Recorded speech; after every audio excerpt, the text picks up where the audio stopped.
Bullies shoved the student's head into the toilet. They had no idea who he really was. Dylan Reeves had learned to make himself invisible. It was a skill he'd perfected over the first month at Riverside Community College, a sprawling campus on the eastern edge of Sacramento, where strip malls gave way to almond orchards and the Sierra foothills rose blue in the distance. He'd transferred in after his father's military reassignment to Travis Air Force Base, leaving behind friends in Virginia and arriving in California with nothing but a duffel bag of clothes and a head full of instructions to keep quiet about his background. His father had been clear. No trouble, no attention, just get through school and stay focused. Dylan's older brother had gotten expelled from 2 schools for fighting before joining the Marines, and their father was determined Dylan wouldn't follow that path.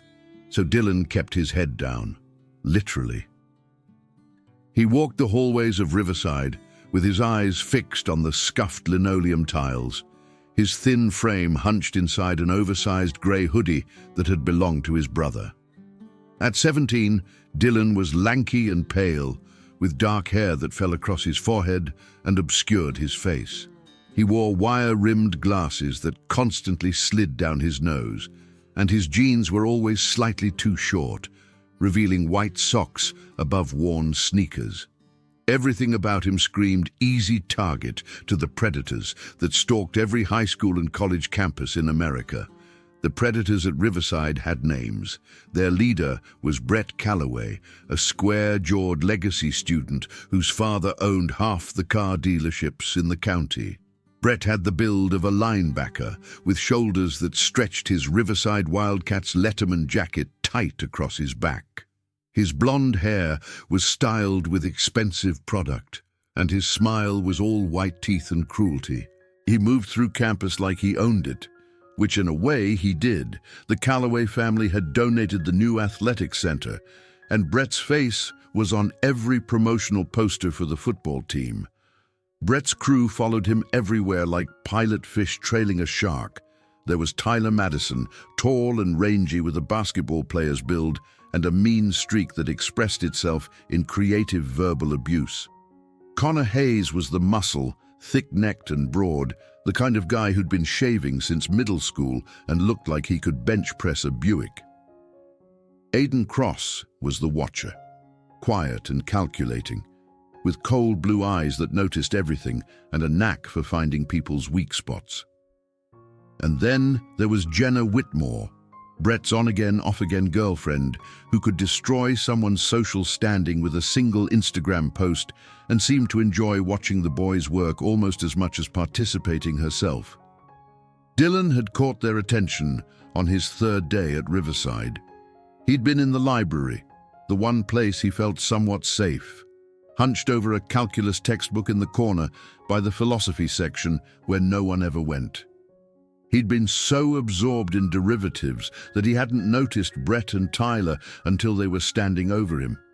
Brett had accidentally knocked Dylan's energy drink across the table, sending it cascading over his notebook and textbook, ruining hours of work. When Dylan had looked up, Brett had smirked and said, "Sorry, man. Didn't see you there. You're kind of invisible, you know." Tyler had laughed, and they'd walked away, leaving Dylan to mop up the mess with his sleeve while the librarian glared at him like he'd been the one causing trouble. After that, it had been open season. The bullying was never quite overt enough to get them in trouble. They were too smart for that, or at least Brett and Aiden were. It was always small things, deniable things. Dylan's backpack would go missing from his locker and turn up in the trash can outside. His car, a rusted 1998 Honda Civic that barely ran, would have all 4 tires deflated, though never slashed. Someone would bump into him in the cafeteria, sending his lunch tray flying, and apologize profusely while their friends snickered. His locker would be covered in crude drawings that the janitor would have to scrub off. Anonymous accounts would mock him online, though never explicitly enough to be traced back to anyone specific. The Riverside campus itself was a sprawling collection of 1- and 2-story buildings built in the 70s and never quite updated, spread across 40 acres of what had once been farmland. The main quad was a sad patch of brown grass that students cut across on their way between buildings, surrounded by concrete walkways and struggling palm trees that looked perpetually surprised to find themselves in the Central Valley heat. The cafeteria was a low-slung building with fluorescent lights that buzzed incessantly and smelled like industrial fryer oil and disappointment. Long tables filled the space, and the social hierarchy was evident in the seating. Athletes near the windows, popular kids in the center, everyone else scattered around the periphery like debris washed up on a beach. Dylan ate alone at a small table near the back exit, close enough to the door that he could leave quickly if necessary. He'd watch the ebb and flow of campus social life like an anthropologist studying a foreign culture. Brett and his crew held court at the center table, surrounded by admirers and hangers-on. Jenna would sit on Brett's lap, scrolling through her phone and occasionally showing him something that would make him laugh. Tyler would perform for the crowd, his long arms gesticulating wildly as he told stories that were probably 75% fabrication. Connor would grunt and nod, his massive frame taking up 2 chairs. Aiden would sit slightly apart, watching everything with those cold eyes, cataloging information for later use. The gymnasium was another danger zone. Dylan had PE during 4th period, a class that felt like it had been designed specifically to torture people like him. Coach Morrison was a former Marine who believed that physical education meant pushing students until they vomited or gave up, whichever came first. Dylan was neither athletic nor competitive, which meant he was usually picked last for everything and spent most of class time being a target in dodgeball or missing every shot in basketball. Brett was in the same PE class, naturally, and took every opportunity to demonstrate his superiority. He'd throw the dodgeball at Dylan's head with unnecessary force. He'd accidentally elbow him during basketball. He'd make comments just loud enough for others to hear about Dylan's skinny frame and lack of coordination. The parking lot was perhaps the worst. It was a vast expanse of cracked asphalt on the east side of campus, shaded by exactly 3 trees that provided no actual relief from the brutal Sacramento sun.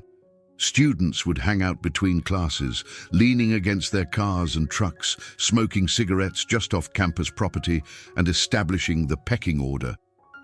Brett drove a lifted black Chevy truck with chrome accents and a sound system that could be heard from a mile away.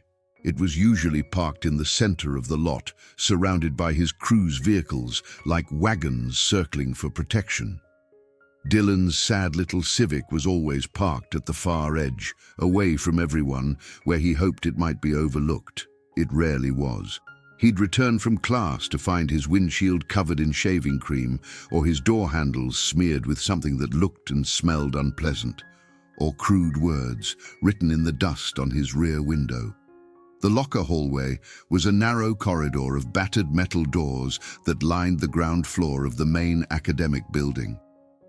It smelled like old gym socks and industrial cleaner, and the fluorescent lights flickered constantly, giving everything a sickly, unstable quality.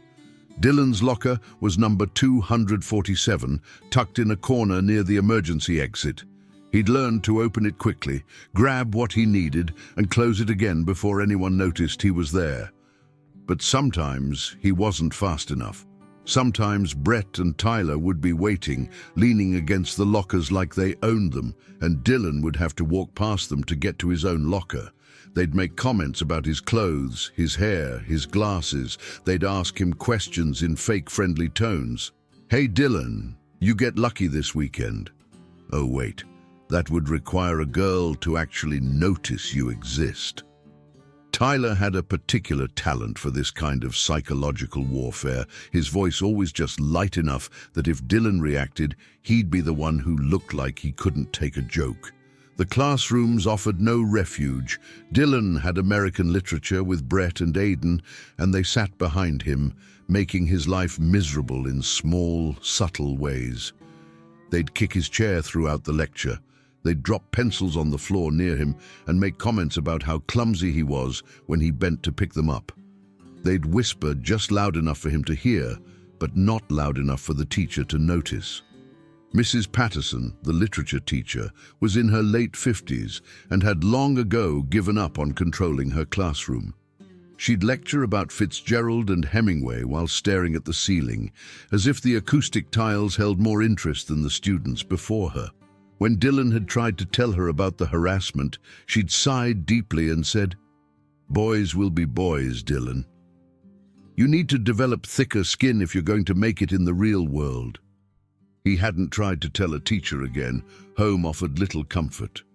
Dylan lived with his father in a small, two-bedroom apartment in a complex off Watt Avenue, a busy 6-lane road lined with fast food restaurants and pawn shops. Colonel James Reeves was a serious man who'd spent 25 years in the Air Force and had the ramrod straight posture and clipped speech patterns to show for it. He worked long hours at Travis, often leaving before Dylan woke up and returning after Dylan had already made himself dinner from whatever was in the freezer. When they did interact, it was usually his father asking about Dylan's grades and reminding him to stay out of trouble. "Your brother threw away his future with his temper," Colonel Reeves would say, standing in the kitchen in his uniform, drinking black coffee like it was medicine. "You're smarter than that. You're going to college, going to make something of yourself. That means keeping your head down and your nose clean, you understand?" Dylan understood. He understood that his father was disappointed that his younger son was weak, where his older son had been strong, even if that strength had been misdirected. He understood that his father saw his silence as wisdom rather than cowardice. He understood that he was alone. Dylan's room was small and sparse, a twin bed with military corner sheets, a desk where he did his homework, a small bookshelf with his textbooks and a few paperbacks. Mostly science fiction and fantasy, stories about ordinary people discovering they had extraordinary abilities.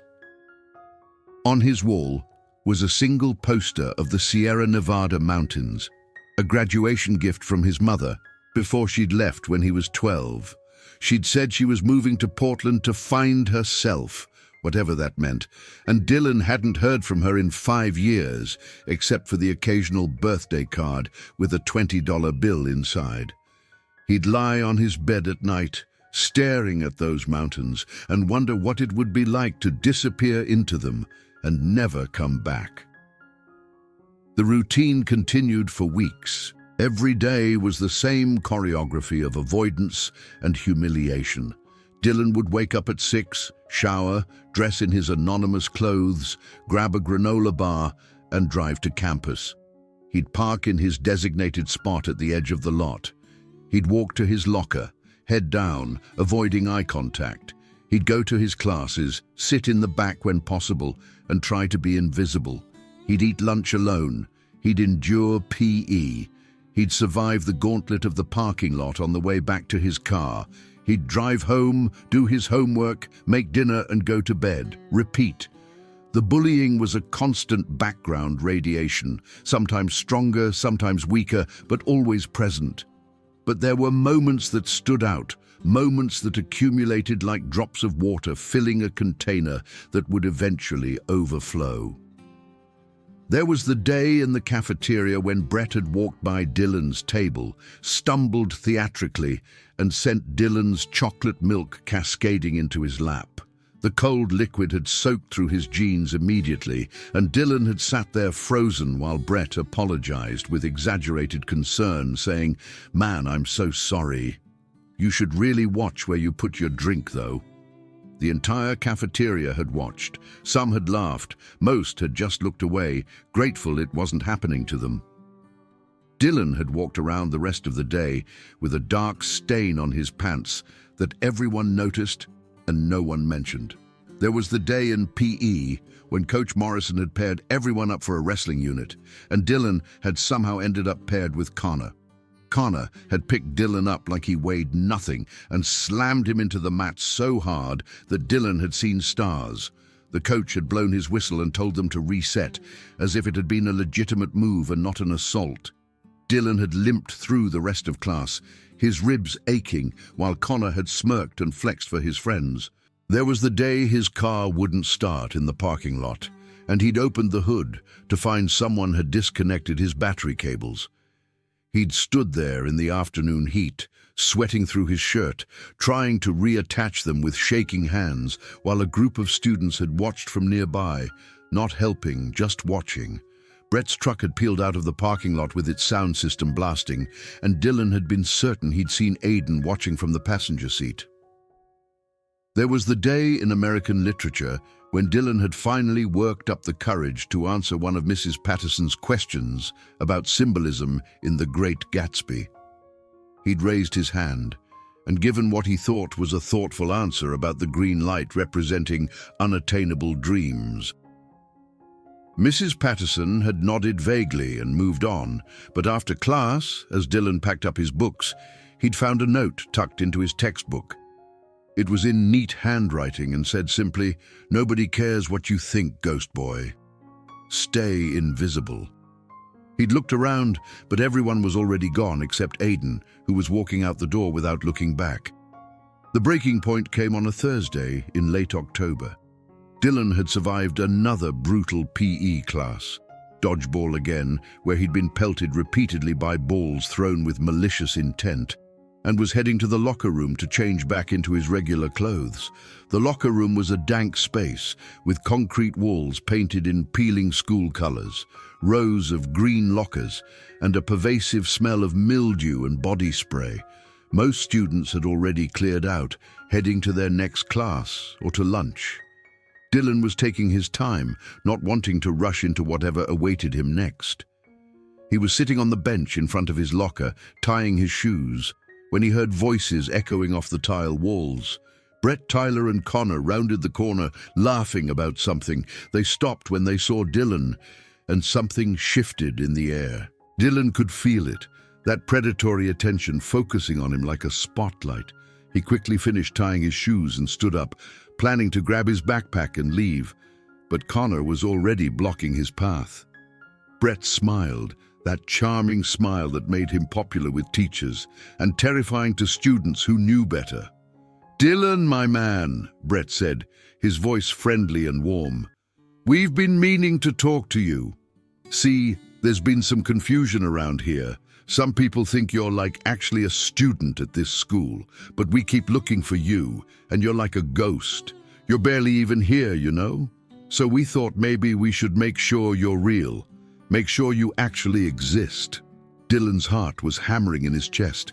He could feel the adrenaline flooding his system, the fight-or-flight response his father had talked about during one of their rare conversations about military training. But Dylan's response was always flight, never fight. He took a step back. "I need to get to class," he said, his voice coming out quieter than he'd intended. Tyler laughed, a harsh, barking sound. "You need to get to class," he repeated mockingly. "Did you hear that, Brett? He needs to get to class, like he's actually learning anything, like he matters." Connor cracked his knuckles, a sound like breaking branches. "Maybe we should teach him something," he said, "like where he actually belongs in the food chain here."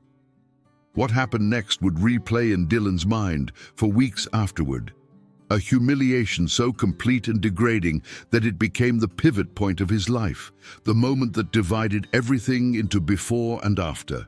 They didn't hit him, that would have left marks, evidence. Instead, they grabbed him, 3 sets of hands gripping his arms and shoulders, and marched him toward the bathroom stalls at the back of the locker room. Dylan struggled, but it was pointless. Connor alone probably outweighed him by 80 pounds of muscle. They forced him into one of the stalls, the one at the end that everyone avoided because it was always disgusting. Brett was laughing now, that genuine laugh of someone truly enjoying themselves. "Here's the thing, Dylan," Brett said. "You're flushing this school's reputation down the toilet just by being here, so we figured, symbolism. You like symbolism, right? From English class? Dylan understood what was about to happen a second before it did. He tried to fight, really fight, throwing weak punches that bounced off Connor's chest like rain off a windshield. But they were too strong, too coordinated. They forced him down, forced his head toward the toilet bowl with its stained porcelain and murky water, and Dylan heard himself making sounds he'd never made before, animal sounds of fear and desperation. The water was cold against his face, shocking and filthy, and he could hear them laughing above him as they held him there for seconds that stretched into eternity. Then they let him up, sputtering and gasping, his glasses askew and water streaming down his face and soaking his shirt. Brett's voice cut through Dylan's gasping breaths. "Now you're clean, ghost boy. Welcome to Riverside." They left him there, crumpled on the bathroom floor, shaking with rage and shame and something else, something darker that Dylan had spent his entire life trying to suppress. Dylan didn't go to his next class. He stayed in that stall for what felt like hours, though it was probably only 20 minutes, until he was sure the locker room was empty. Then he cleaned himself up as best he could, washing his face and hair in the sink, drying off with paper towels, trying to make himself presentable. His reflection in the spotted mirror looked like a stranger, pale, shaking, eyes red from more than just the toilet water. He'd never felt such concentrated hatred before, not for Brett and his crew, but for himself, for his weakness, for his inability to fight back, for the promise he'd made to his father that suddenly felt like a chain around his neck, strangling him. He left school early that day, claiming illness to the office staff, and drove home in a daze. The apartment was empty, as always. Dylan went to his room, stripped off his wet clothes, and stood in the shower for 40 minutes, scrubbing himself until his skin was red and raw. But he couldn't wash away the humiliation, the sense of violation, the knowledge that he'd been utterly powerless when it mattered most. He thought about his brother, about the fights that had gotten him expelled, and suddenly understood them in a way he never had before. His brother hadn't been out of control. He'd been refusing to be a victim. There was a difference. Dylan lay on his bed that night, staring at the ceiling, and made a decision. Not to tell his father, that would accomplish nothing except disappointment. Not to tell the school, they'd already proven they didn't care. Not to run away or transfer or quit. Number. He decided something else. He decided that he was going to change. Not into a bully, not into someone like Brett or Connor, but into someone who couldn't be bullied anymore. Someone who could defend himself. Someone who could stand up without falling down. He didn't know how yet. He didn't have a plan. But he knew that he couldn't continue living like this, couldn't continue being a ghost haunting his own life. That night, for the first time in months, Dylan felt something other than fear and shame. He felt determination. The next morning, Friday, Dylan went to school as usual. But something was different. He couldn't have articulated what it was. He looked the same, dressed the same, acted the same. But inside, something had shifted. When he saw Brett in the hallway, instead of averting his eyes, Dylan looked at him. Just for a second, just a glance, but it was enough. Brett noticed. He frowned slightly, confused, as if Dylan had broken some unspoken rule by acknowledging his own existence.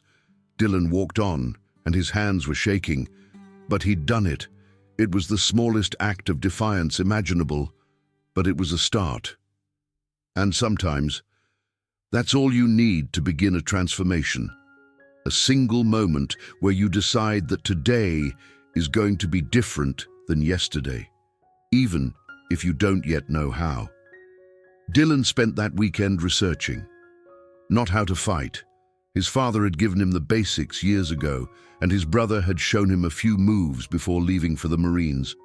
But how to train, how to build strength and confidence, how to develop the discipline that his father always talked about but never quite explained. He found articles about martial arts philosophy, about the difference between aggression and assertiveness, about self-control, and self-respect. He found videos of training routines, body weight exercises that could be done in a small apartment with no equipment. He read about famous underdogs, people who'd been counted out and come back stronger. And somewhere in all that research, Dylan found something that surprised him. An old article about a martial arts instructor in Sacramento who specialized in teaching self-defense to people who'd been bullied or assaulted. The instructor's name was James Takahashi, and his small dojo was located in a strip mall off Florin Road, sandwiched between a nail salon and a taqueria. Dylan drove past the dojo 3 times on Sunday before working up the courage to go inside. The entrance was a glass door with faded lettering that read Takahashi's Self-Defense Academy and a small sign that said, "All are welcome." Inside, the space was simple: polished wooden floors, white walls with a few faded motivational posters, and the smell of canvas and sweat. A punching bag hung in one corner. A collection of sparring pads was stacked neatly against a wall.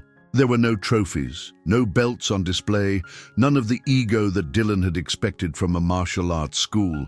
Just a clean, functional space where people came to learn. The man who greeted Dylan was not what he'd expected either. James Takahashi was in his 60s, stocky and powerful despite his age, with silver hair cut short and dark eyes that seemed to see through pretense to whatever lay beneath. He was wearing a simple black jai and was stretching in the corner when Dylan entered. He looked up and regarded Dylan with an expression that was neither friendly nor unfriendly, just assessing. "Can I help you?" he asked, his voice carrying a slight rasp. Dylan opened his mouth and found he didn't know what to say. How do you tell a stranger that you're tired of being weak, that you're scared and angry and desperate, that you want to learn how to fight, but you're not even sure you have the courage to try? I need to learn how to defend myself," Dylan finally managed. "I'm being bullied at school, and I'm tired of it." Takahashi was silent for a long moment, still stretching, his expression unreadable. Then he straightened and walked over to Dylan, studying him with those dark eyes. "How old are you?" he asked. 17, Dylan said. Takahashi nodded. "You come here wanting to learn how to hurt someone, how to get revenge?" Dylan hesitated. The honest answer was yes. He wanted to hurt Brett and Tyler and Connor the way they'd hurt him, but he sensed that wasn't the right answer. "No," he said carefully. "I want to learn how not to be scared anymore, how to stand up for myself." Takahashi's expression didn't change, but something in his eyes softened slightly. "Okay," he said. "That's the right reason. But understand something before we start. What I teach here isn't about winning fights. It's about not needing to fight at all. It's about confidence, control, awareness, about being strong enough that people don't see you as a target anymore. You understand?" Dylan nodded. "Good. Classes are Tuesday and Thursday nights, 7 to 9, $40 a month. First class is free, so you can see if it's right for you. You interested?" Dylan was interested. He came back on Tuesday and again on Thursday, and then the next week and the week after that. The classes were small, usually 6 to 8 students, ranging in age from their late teens to their 40s. Some were clearly athletic, with martial arts experience. Others, like Dylan, were beginners who looked uncomfortable in their new GIs and stumbled through the basic movements. Takahashi treated everyone the same, with a gruff impartiality that somehow felt more respectful than false encouragement. He didn't praise much, but when he did, you knew you'd earned it. He didn't yell when you messed up, but his disappointment was worse than any shouting could have been. He pushed everyone hard, but never harder than they could handle, somehow knowing exactly where each person's limit was and how far to push beyond it. The training was nothing like Dylan had expected. He'd imagined learning flashy kicks and punches, the kind of moves he'd seen in movies. Instead, Takahashi started with basics so fundamental they felt boring: how to stand, how to breathe, how to move your weight from one foot to the other. "You cannot build a house on a weak foundation," Takahashi would say, demonstrating a proper stance for the 100th time. Your body is the same. If your foundation is weak, everything else will crumble. So we start here. We start with learning how to simply be stable. Dylan would spend entire classes just practicing his stance, feeling his muscles burn as he held positions that looked simple but required surprising strength and balance. Takahashi would walk around, correcting small details, a foot angle here, a hip position there, and Dylan would realize how much precision went into something that appeared effortless.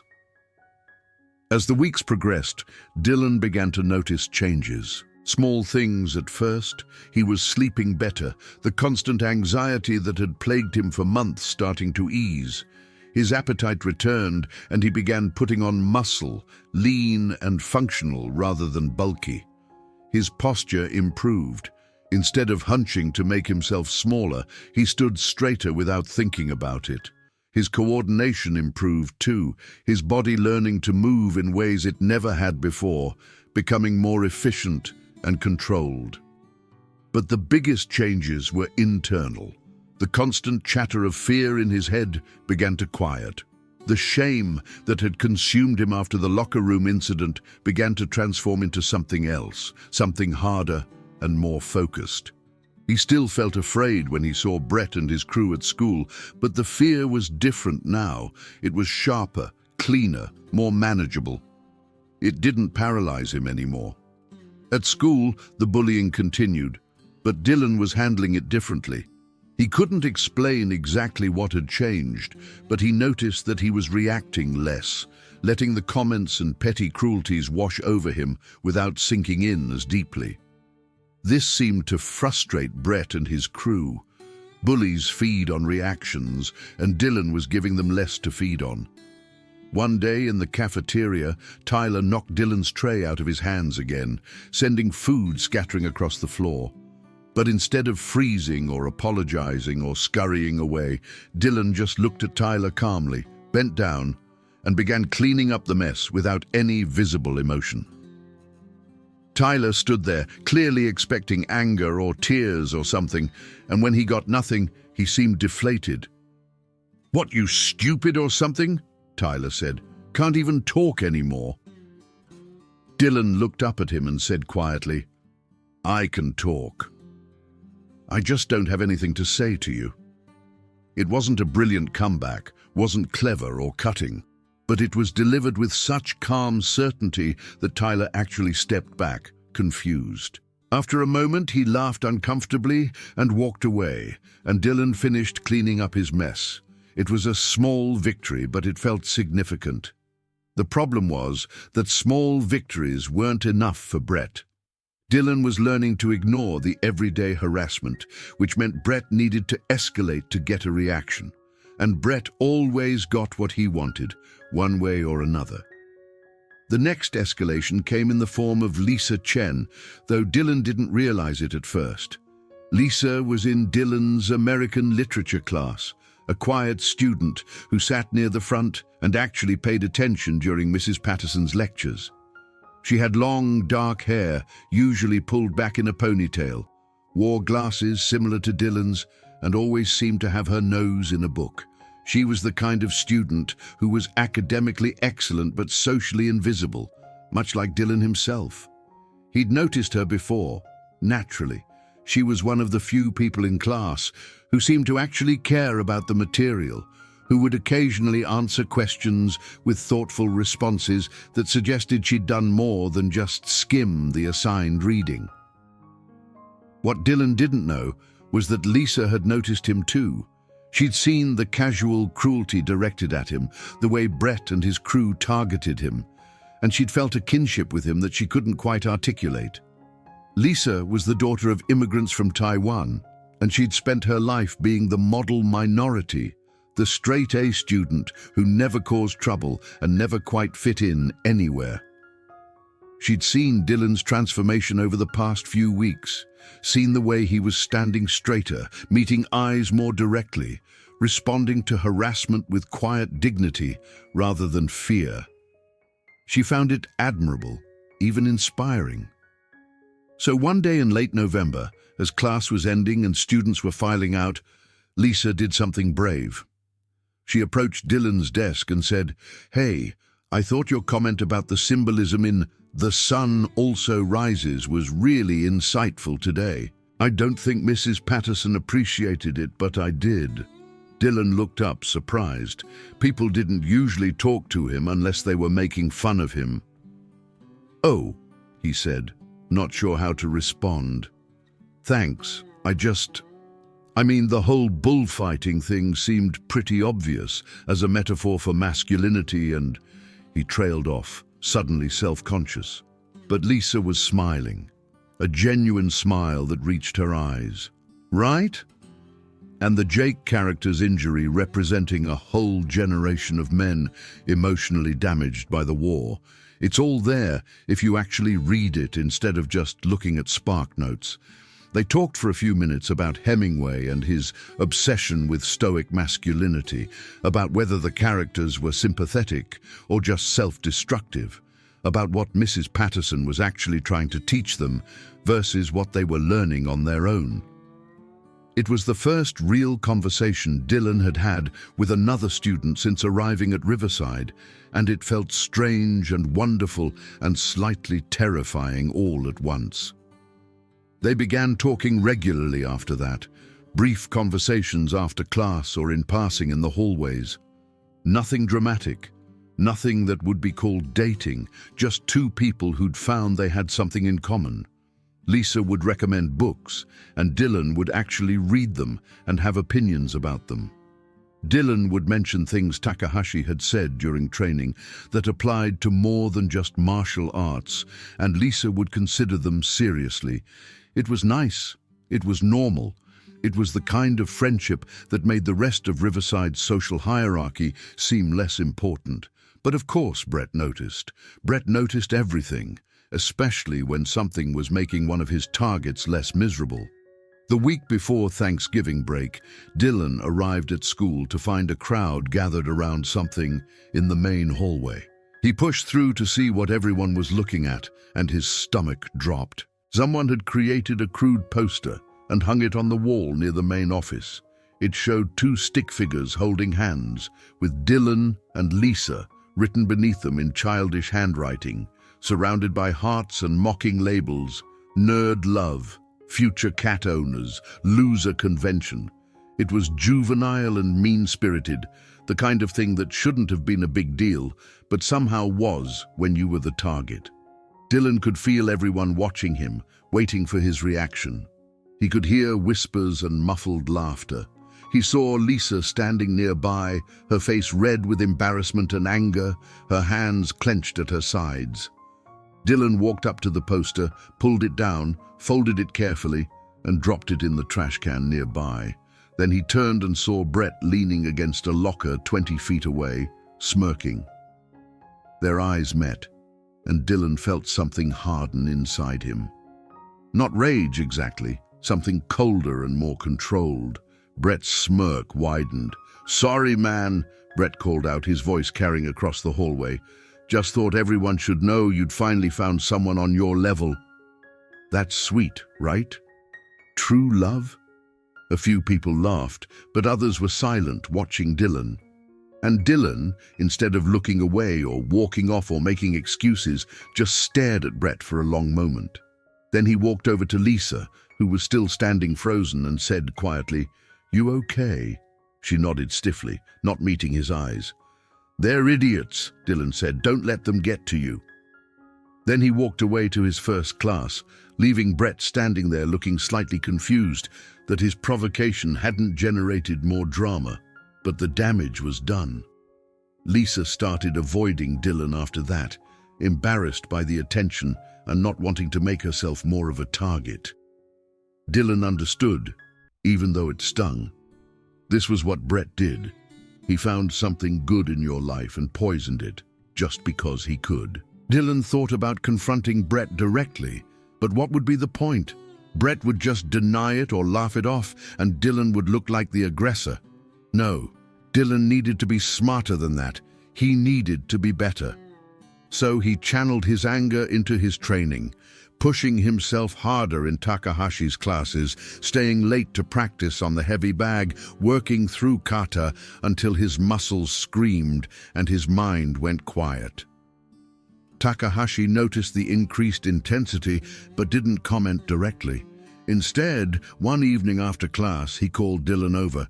"You're training hard," he observed. "That's good, but I see you're training angry. That's not good." Dylan was surprised. He'd thought he was hiding it well. "I'm not angry," he said. Takahashi raised an eyebrow. "You punched the bag 17 times when the drill only called for 10. You're gripping too tight, which means you're tense. Your jaw is clenched even when you're resting. These are signs. You want to tell me what happened?" Dylan hesitated. Then the words came spilling out, about Brett, about the locker room, about Lisa and the poster, about feeling helpless and angry and tired of being a target. Takahashi listened without interrupting, his face impassive. When Dylan finished, Takahashi was quiet for a long moment. Then he said, "Come with me. I want to show you something." He led Dylan to a small office at the back of the dojo, barely more than a closet with a desk and a filing cabinet. On the wall was a collection of photographs, old and faded, showing a much younger Takahashi in various martial arts competitions. There were trophies, medals, newspaper clippings praising his skills. But there was also another photo, separate from the others, showing a teenage Takahashi sitting in what looked like a jail cell. Takahashi tapped this photo. "That's me at 18, he said. "I was arrested for assault. I put 3 boys in the hospital because they were bullying my younger sister. I was a talented fighter, and I used that talent to hurt people who hurt someone I cared about. I thought I was doing the right thing. I thought I was protecting her." He paused. "But you know what happened. Those boys recovered. I got a criminal record that almost ruined my life. And my sister, she was more humiliated than ever because everyone knew her big brother had to fight her battles for her. I didn't protect her. I made everything worse."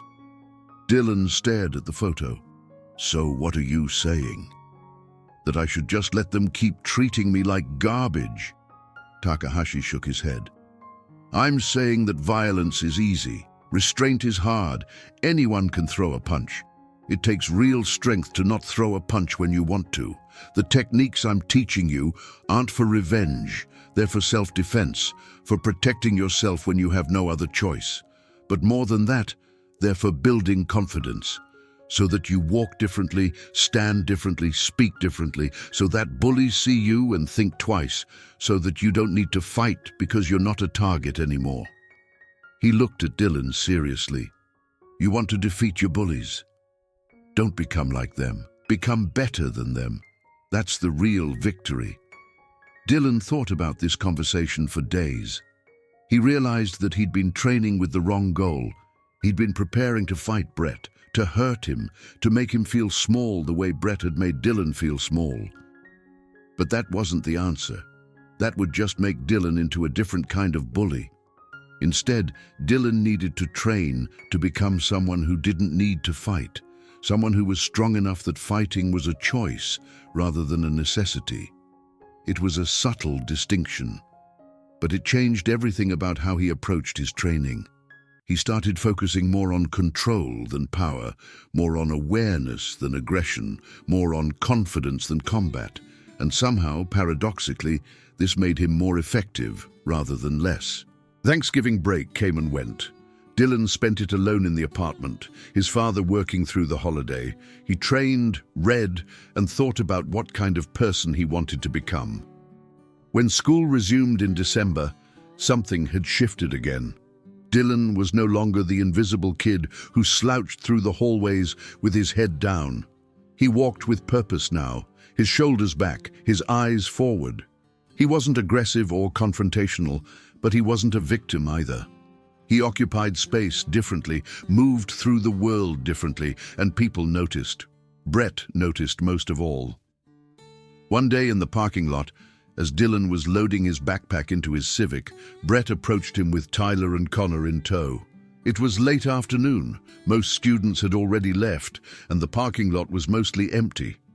Dylan saw them coming and turned to face them, not retreating but not advancing either, just standing there calmly with his car between them. "Dylan," Brett said, his voice carrying that false friendliness that preceded cruelty, "you been working out or something? You look different. Still like a loser, but like a loser who thinks he's tough now." Connor laughed, that dumb chuckle that suggested he found everything Brett said hilarious. Tyler was studying Dylan more carefully, and there was something wary in his expression, as if he sensed the change too, but didn't quite understand it. Dylan didn't respond, just watched them, and in that watching, Brett saw something that made him uncomfortable. Most people, when confronted by Brett and his crew, would either get aggressive and give Brett an excuse to escalate, or would cower and give Brett the satisfaction he was looking for. Dylan did neither. He just stood there, balanced and calm, waiting to see what they would do. It was unnerving in a way Brett couldn't quite articulate. "Cat got your tongue?" Brett pressed, stepping closer. "Or did you finally realize that nobody here gives a shit what you have to say?" Still, Dylan didn't respond, and the silence stretched out, becoming awkward. Brett's smile faltered slightly. "Whatever," he finally said, trying to regain control of the situation. "Come on, guys. Talking to this loser is a waste of time anyway." They walked away, but Dylan could see Brett glancing back over his shoulder, confused and irritated that his usual tactics hadn't worked. That confrontation, or non-confrontation, changed the dynamic. Brett's crew seemed less interested in targeting Dylan after that.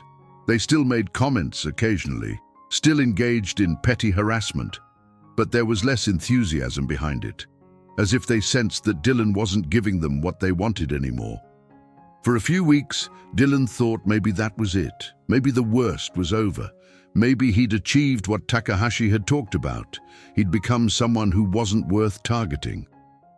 He let himself relax slightly, enjoying the relative peace. He even reconnected with Lisa in a cautious way, brief conversations after class that suggested she was willing to forgive the awkwardness of the poster incident. Things were getting better. But Dylan had underestimated Brett's need for dominance. Brett wasn't the kind of person who could let someone escape his orbit without consequences. If Dylan was refusing to be humiliated in the usual ways, then Brett would find new ways, and he'd make sure everyone was watching. The final escalation came in mid-December, 2 weeks before winter break. On a cold, grey afternoon, when the temperature had dropped into the 40s and the campus felt bleak and inhospitable.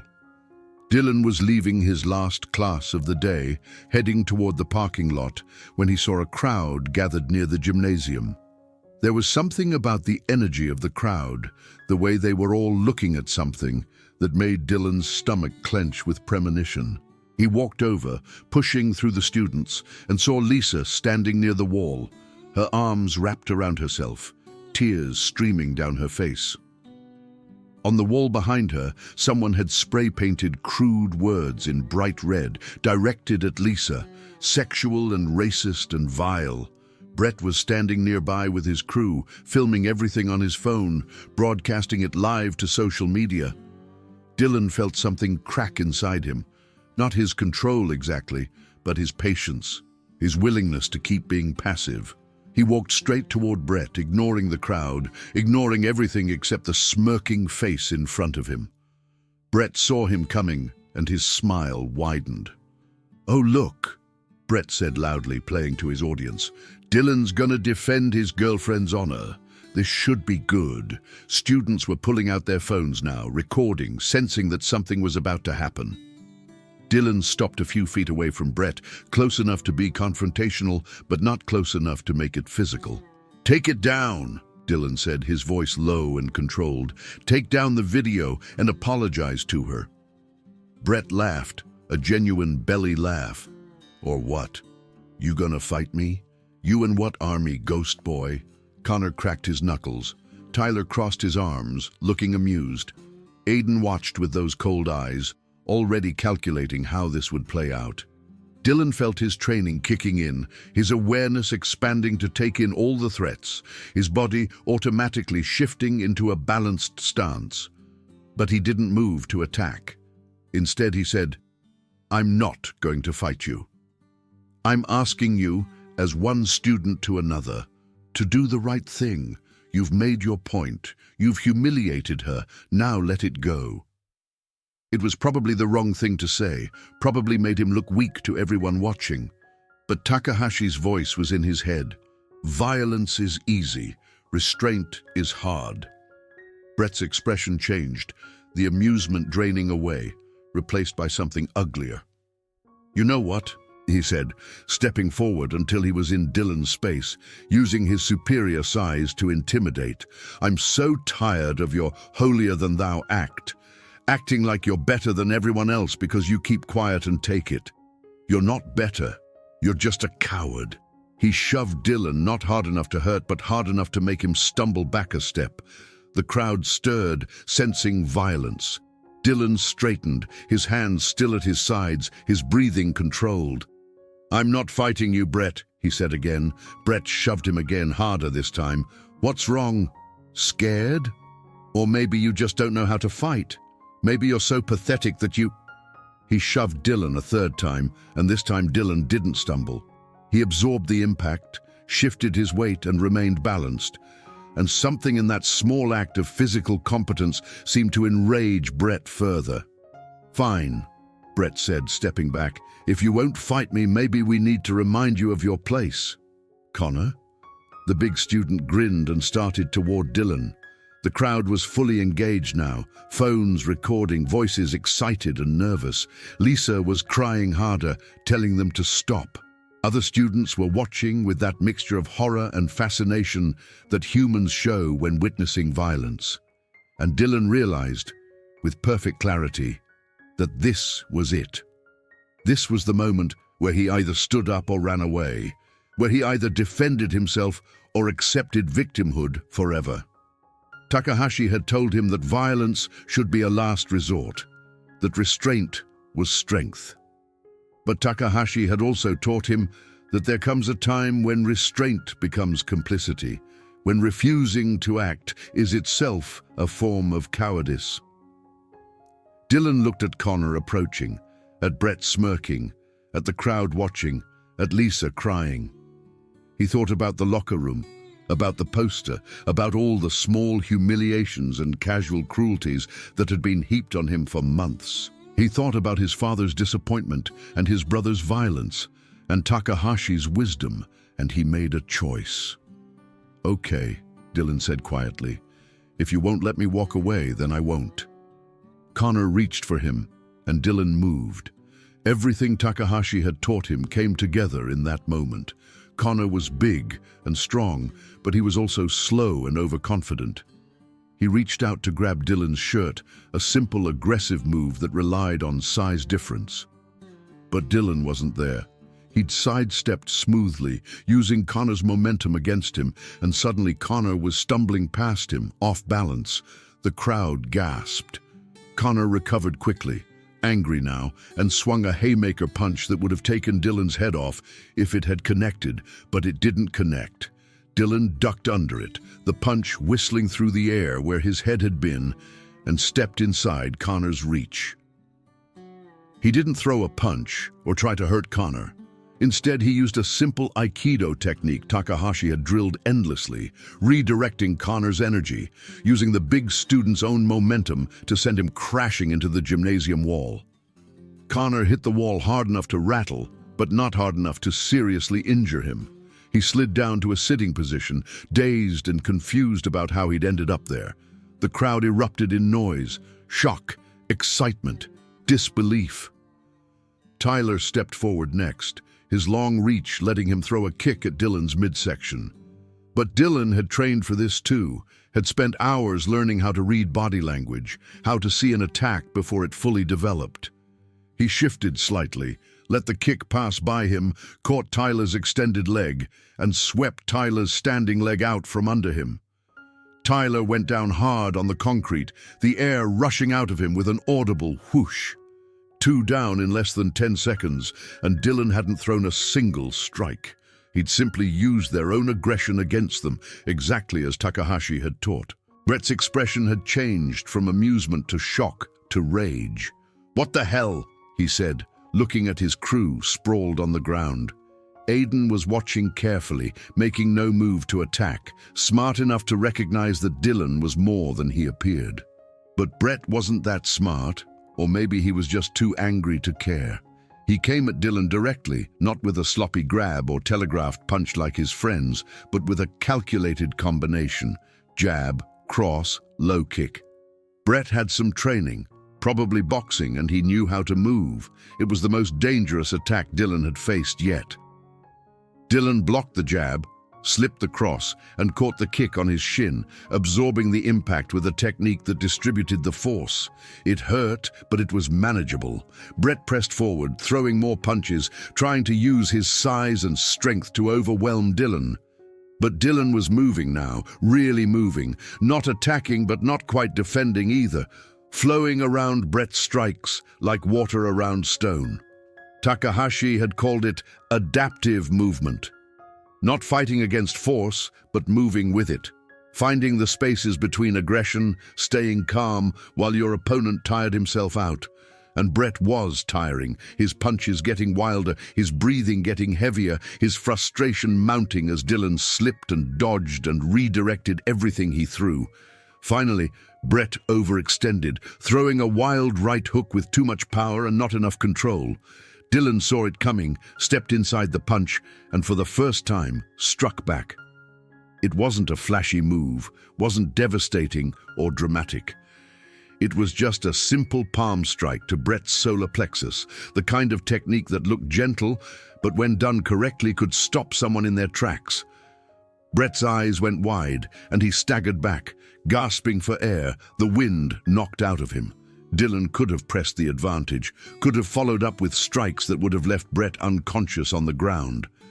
But he didn't. He just stood there, balanced and ready, and waited. The crowd had gone completely silent. Everyone was staring at Dylan, at this quiet nobody who'd just dismantled the school's most feared bullies without breaking a sweat, without showing anger, without unnecessary violence. Brett was doubled over, trying to catch his breath. Connor was still sitting against the wall. Tyler was on his hands and knees. Aiden was standing apart, his expression unreadable, clearly recalculating everything he thought he knew. And Dylan felt calm, not triumphant or proud or vindicated, just calm. He'd done what he needed to do, no more and no less. He'd defended himself. He'd shown he couldn't be pushed around anymore. But he hadn't hurt anyone unnecessarily. He hadn't become what he hated. "I don't want to fight," Dylan said, his voice carrying in the silence. "I never wanted to fight. I just wanted to be left alone. But if you can't do that, if you keep pushing, I'll keep defending myself every time, and it's going to end the same way. So maybe think about whether this is really how you want to spend your time." He turned and walked over to Lisa, helped her to her feet. "You okay?" he asked quietly. She nodded, wiping her eyes, looking at him with something like awe. "Come on," Dylan said. "Let's get out of here." They walked away together, leaving the crowd buzzing with excitement and shock, leaving Brett and his crew to pick themselves up and contemplate their unexpected defeat. Dylan drove Lisa home, neither of them talking much. When he dropped her off, she turned to him and said, "Thank you for standing up for me, for both of us." Dylan shrugged. "It was overdue," he said. "I should have done it sooner." She smiled slightly. "Maybe you weren't ready sooner. Maybe you needed to become who you are now first." She leaned over and kissed him on the cheek, quick and awkward and perfect, then got out of the car and went inside. Dylan sat there for a moment, touching his cheek where she'd kissed him, feeling the weight of the afternoon settling on his shoulders. He'd crossed a line today. He'd used what Takahashi had taught him. Had he done it the right way? Had he been justified? Would there be consequences? That night, when Dylan told his father what happened, he expected disappointment or anger. Instead, Colonel Reeves listened to the entire story in silence, then nodded slowly. "You tried to de-escalate first," he said. "You gave them multiple chances to walk away. You only used force when there was no other option, and you used the minimum force necessary. That's textbook self-defense, son. That's exactly what you should have done." He paused, then added, "I know I've been hard on you about staying out of trouble. I didn't want you to become like your brother, letting anger control you. But there's a difference between being controlled by anger and standing up for yourself. You found that difference. I'm proud of you." Dylan felt something release in his chest, some tension he'd been carrying for years. His father was proud of him, not disappointed, not ashamed, proud. That night, Dylan slept better than he had in months, deep and dreamless, the constant anxiety finally gone. The next day at school was surreal. Everyone knew what had happened. The videos had spread across social media. Everyone had seen Dylan's calm defense, had watched Brett and his crew fail so spectacularly. Students who'd never spoken to Dylan before were approaching him in the hallways, some curious, some admiring, some wanting to be associated with whoever had taken down Brett Calloway. Dylan found it uncomfortable and tried to deflect the attention, but it was unavoidable. He was no longer invisible. Brett and his crew were notably absent from school for 2 days. When they returned, they were subdued, staying away from Dylan, talking in low voices among themselves. The spray-painted words had been scrubbed off the gymnasium wall. The administration, which had ignored months of bullying, suddenly took an interest in recent incidents and called a school assembly about respect and conflict resolution. It was too little, too late, but Dylan didn't care. The power dynamic had shifted and everyone knew it. But Dylan also knew that things weren't really finished. Brett wasn't the type to let a humiliation like this stand without attempting some form of retaliation. So Dylan stayed alert, continued his training, and waited. The retaliation, when it came, was not what Dylan expected. A week before winter break, Aiden approached Dylan in the library, alone, without Brett or the others. He sat down across from Dylan and said, "We need to talk." Dylan marked his place in his textbook and looked up warily. "About what?" Aiden was silent for a moment, as if choosing his words carefully. "Brett's planning something," he said finally. "I don't know what exactly, but it's going to be bad. He's angry and embarrassed, and he's going to try to hurt you in a way that can't be caught on camera or traced back to him. I'm telling you this because I'm tired of it. Tired of the bullying, tired of following Brett around like he owns me, tired of being part of something that makes me feel like shit about myself. What you did last week, standing up but not going too far, that took guts, that took control. I respect that. So I'm giving you a heads up, watch your back. And," he hesitated, "if you need a witness or someone to back up your story if something happens, call me." He slid a piece of paper across the table with his phone number on it, then stood up and walked away before Dylan could respond. Dylan stared at the phone number, processing what just happened. One of his tormentors had effectively defected, had shown that even within Brett's crew, there were people with conscience. People who'd been going along because it was easier than standing up. It was a reminder that bullies aren't monolithic, that sometimes the people who hurt you are themselves trapped in systems they don't fully control. It didn't excuse what Aiden had done, but it showed capacity for growth, for change. And it gave Dylan information he needed. He'd be ready for whatever Brett was planning. Brett's plan revealed itself 2 days later.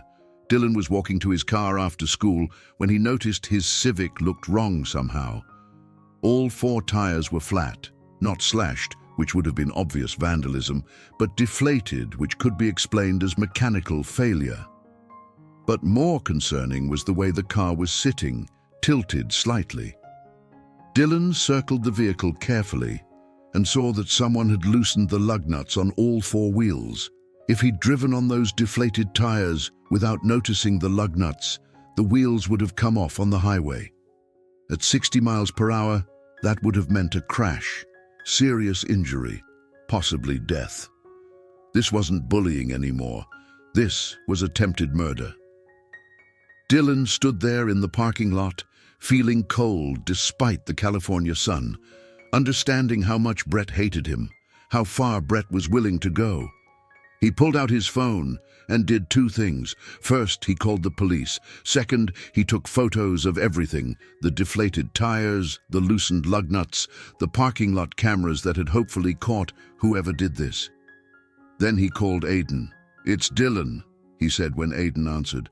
"I need that witness statement. Someone sabotaged my car, loosened the lug nuts. If I'd driven it, I could have died." There was silence on the other end, then Aiden's voice, tight with emotion. "Jesus, I knew he was planning something, but I didn't think I'll tell the police everything. Everything I know about Brett, about what he's done, about all of it. This has gone too far." The police took Dylan's statement and Aiden's statement and reviewed the security camera footage. The footage showed Connor entering the parking lot early that morning before most students arrived and spending several minutes near Dylan's car. It wasn't definitive proof. You couldn't see exactly what Connor was doing, but combined with the physical evidence and Aiden's testimony about Brett's intentions, it was enough. Connor was arrested that afternoon. Brett was brought in for questioning. By the end of the week, both were suspended pending a disciplinary hearing, and there was talk of criminal charges. Tyler kept his head down and suddenly became very interested in being invisible himself. Jenna deleted her social media accounts after being flooded with messages calling her complicit in attempted murder. The aftermath was both satisfying and strange. Dylan had won, had definitively defeated his bullies, but it felt hollow somehow. He kept thinking about what Takahashi had said about his own experience, how putting his sister's bullies in the hospital hadn't actually solved anything, had just created different problems. Dylan's situation was better than that. He defended himself without seriously hurting anyone, and the system had actually worked for once. But he still felt oddly empty, as if the validation he'd expected from victory wasn't there. He talked to Takahashi about it during their next training session. "I thought I'd feel better," Dylan admitted. "I thought once they couldn't hurt me anymore, I'd be happy. But I just feel tired." Takahashi nodded, as if he'd been expecting this. "That's because revenge, even justified revenge, doesn't heal you," he said. "It just closes a chapter. The real work is what comes next, figuring out who you want to be now that you're not defined by being a victim anymore. That's harder than fighting. That's the real challenge." They trained in silence for a while, and Dylan thought about those words. He'd spent months being shaped by what Brett and his crew did to him, his entire identity wrapped up in being bullied and learning to defend himself. Now, that was over. Who was he now? What did he want? These were questions he'd need to answer. Winter break came, and with it, time to reflect. Dylan continued training with Takahashi, but the desperate intensity was gone, replaced by something more sustainable, a genuine interest in the discipline itself, in the philosophy behind the techniques, in the endless journey of self-improvement. He reconnected with Lisa properly, and they began actually dating, going to movies and coffee shops, and having long conversations about books and life and their plans after Riverside. She was applying to Berkeley. He was looking at UC Davis. They talked about staying in touch, about what the future might hold, neither of them quite brave enough to make promises, but both of them hopeful. When school resumed in January, Riverside was a different place for Dylan. Brett and Connor had been expelled. Tyler had transferred to another school, unable to handle the social stigma of being associated with attempted murder. Aiden was still there, but he'd completely disassociated himself from his former friends, sitting alone at lunch, and keeping his head down. He and Dylan had a cautious, distant respect for each other, but weren't friends. Too much history, too much damage. Jenna had become a social pariah, which Dylan felt slightly bad about, but couldn't quite bring himself to defend.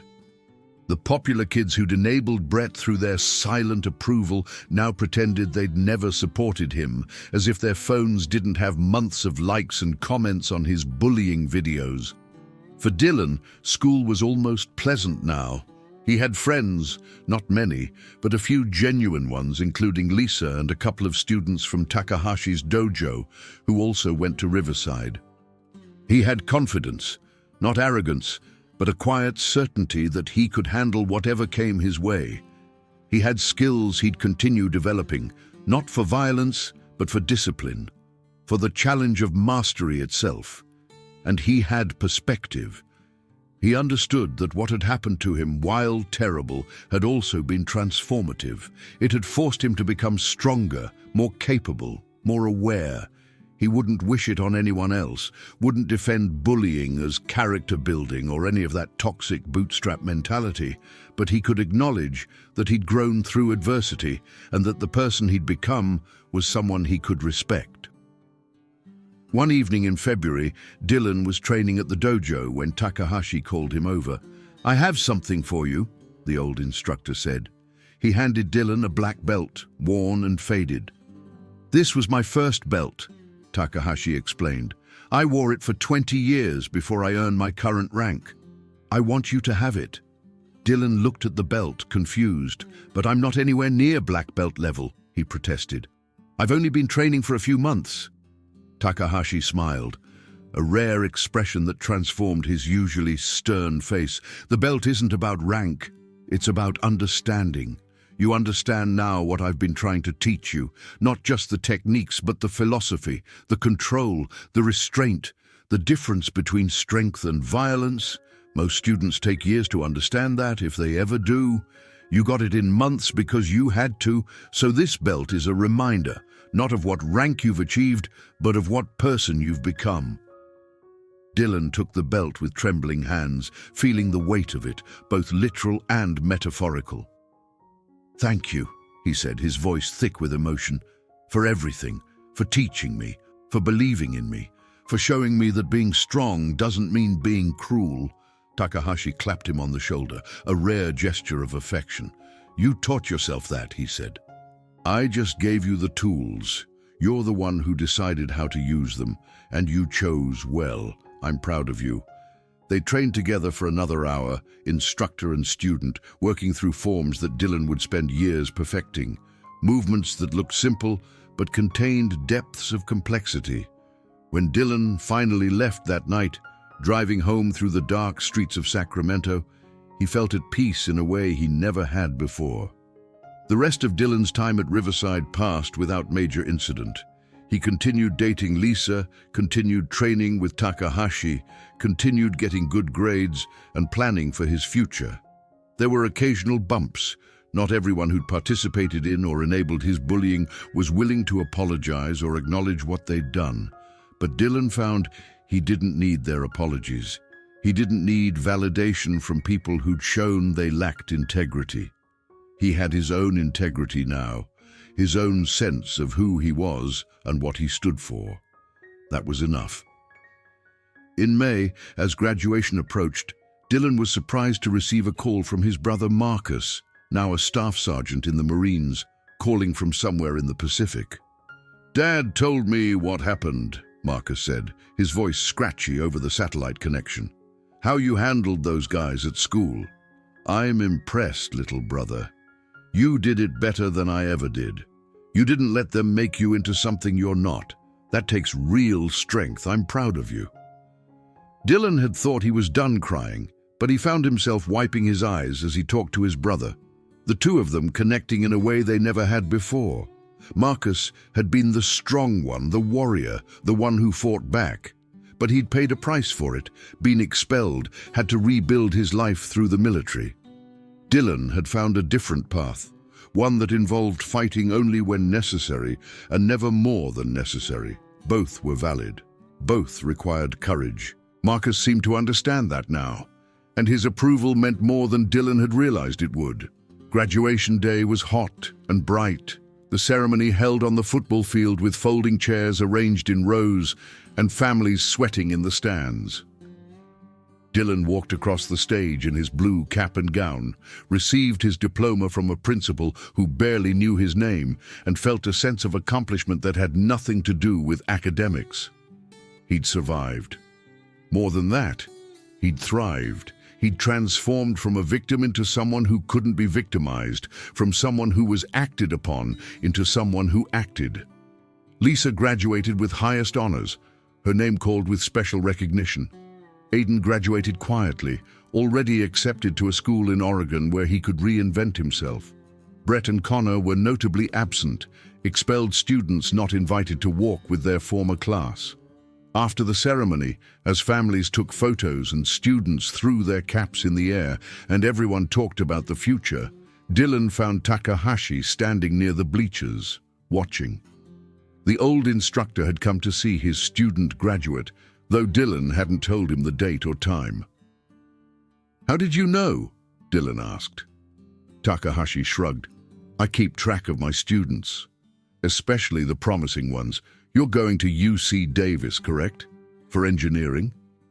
Dylan nodded. "There's a good dojo near campus," Takahashi continued. "I know the instructor. I'll call ahead. Tell him to expect you. You keep training, Dylan. Not because you need to defend yourself anymore, but because the training itself is valuable.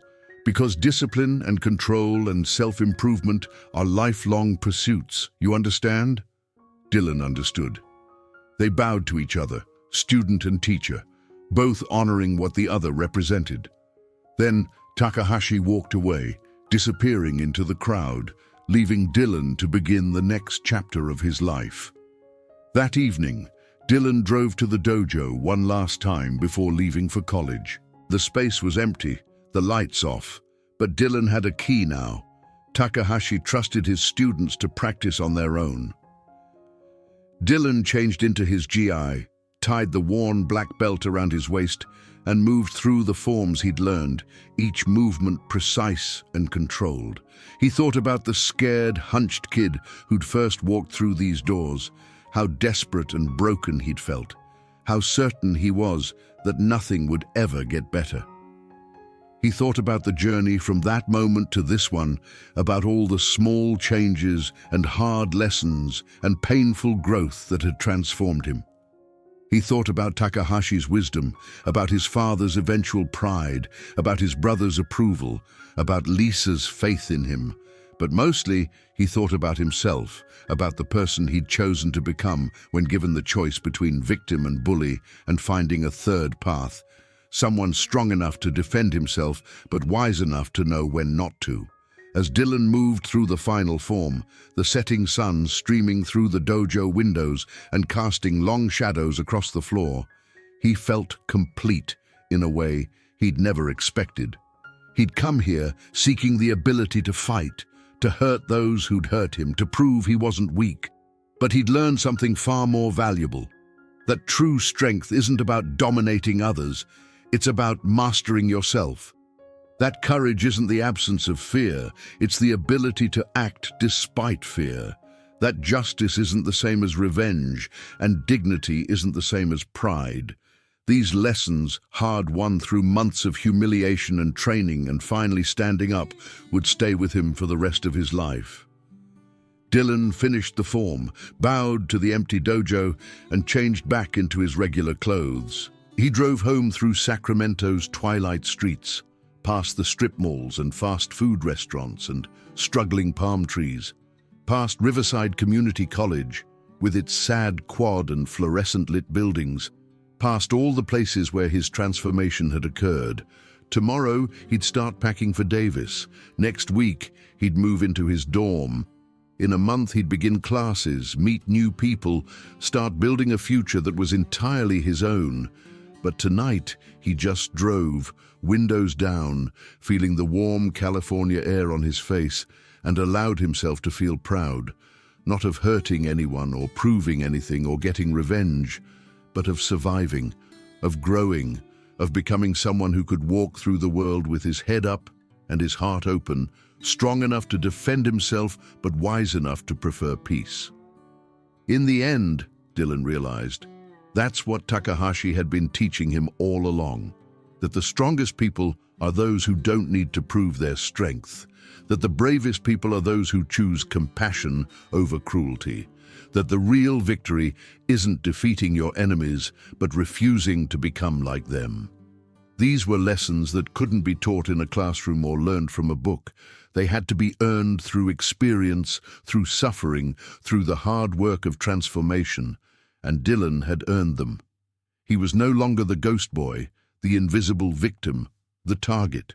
He was Dylan Reeves, a student and a fighter and a survivor. He was strong, he was brave, he was ready for whatever came next.